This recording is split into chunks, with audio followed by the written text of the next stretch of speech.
Hi friends, ఎలా ఉన్నారు? మేఘనా యూట్యూబ్ ఛానల్కి స్వాగతం.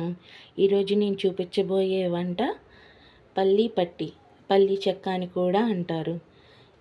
ఇది తయారు చేసి చూపించబోతున్నాను. మా వీడియో కనుక మీకు నచ్చినట్టయితే లైక్ చేయండి, షేర్ చేయండి, సబ్స్క్రైబర్ అవ్వండి, కామెంట్స్ కూడా పెట్టండి. కావాల్సిన పదార్థాలు: పచ్చి పల్లీలండి, 1 కప్పు తీసుకున్నాను. వీటిని వేగించుకోవాలి. 1 కప్పు బెల్లం తురుము, కొద్దిగా వంట సోడా.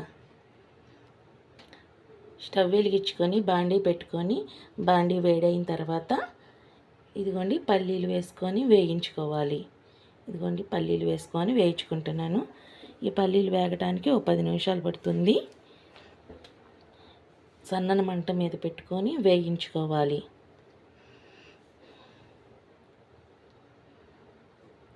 వేయించుకుంటున్నానండి.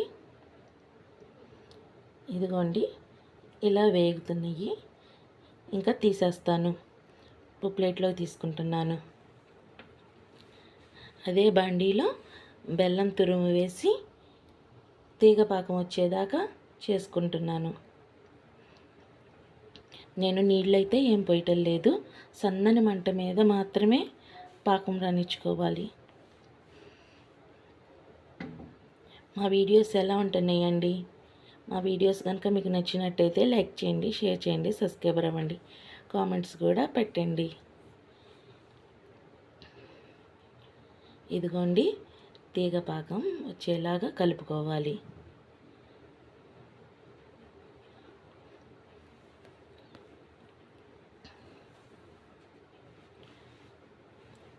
మా పిల్లలు మాత్రం నాకు ఫుల్ సపోర్ట్ చేస్తున్నారండి. పాపం వాళ్ళ పనులు వాళ్ళే చేసుకుంటున్నారు. టయానికి హోంవర్క్లు చేసేసుకుంటున్నారు. మా హస్బెండ్ కూడా నాకు ప్రతి విషయంలో చాలా బాగా చెప్తున్నారు. ఇలా చేసుకో, ఇలా ఉండు, ఇలా చేసుకుంటే డెవలప్ అవుతావని బాగా సపోర్ట్ చేస్తున్నారండి. నిజంగా ఇలాంటి పిల్లలు, హస్బెండ్ దొరకటం చాలా అదృష్టం. అదిగోండి నేను కొద్దిగా నెయ్యి వేసుకుంటున్నాను. మీరు వేసుకోవాలనుకుంటే వేసుకోండి, లేకపోతే లేదు. నేనైతే కొద్దిగా నెయ్యి వేసుకుంటున్నాను. ప్రతి విషయంలో నాకు మంచి సపోర్ట్గా ఉంటారండి. ఎంత అదృష్టం ఉందో నాకు. అలాగే వంట సోడా.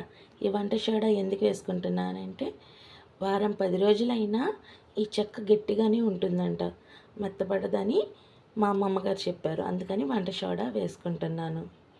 ఆవిడ చెప్పిన రెసిపీ ఏనండి ఇది. వేసుకున్నాను, కలుపుకుంటున్నాను. చూడండి ఇంకా కలర్ మారిపోతుంది. ఇదిగోండి కలర్ బాగా మారిపోయింది.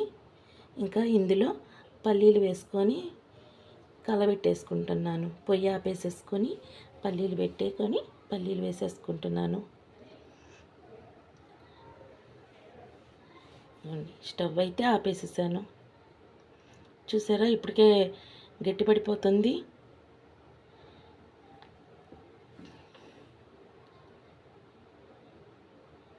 బాగా కలిపేసుకోవాలి. నేను ఆల్రెడీ ఓ ప్లేట్లో నెయ్యి వేసుకొని రాసి పెట్టుకుంటున్నాను. ఈ నెయ్యి ఎందుకు రాసుకోవాలంటే చెక్క పోసిన తర్వాత అతుక్కోకుండా ఉండిద్దని చెప్పి నెయ్యి రాసుకుంటున్నాను. ఇదిగోండి ఆల్రెడీ గట్టిపడిపోయింది. చూసారా ఎంత గట్టిగా వచ్చేసిందో. వేసేసుకున్నాను. చక్కగా వచ్చింది. పైన కొద్దిగా నేను నెయ్యి వేసుకుంటున్నాను, వాసన బాగుంటుందని. దీన్ని ఒక అరగంట సేపు ఆరనివ్వాలి. చూసారా అండి, ఇదిగోండి ఎలా వచ్చినాయో. మా వీడియో కనుక మీకు నచ్చినట్టయితే లైక్ చేయండి, షేర్ చేయండి, సబ్స్క్రైబర్ అవ్వండి, కామెంట్స్ కూడా పెట్టండి. ఈ సందర్భంగా మా పిల్లలకి, మా హస్బెండ్కి థ్యాంక్ యూ చెప్పాలనుకుంటున్నాను. Bye bye.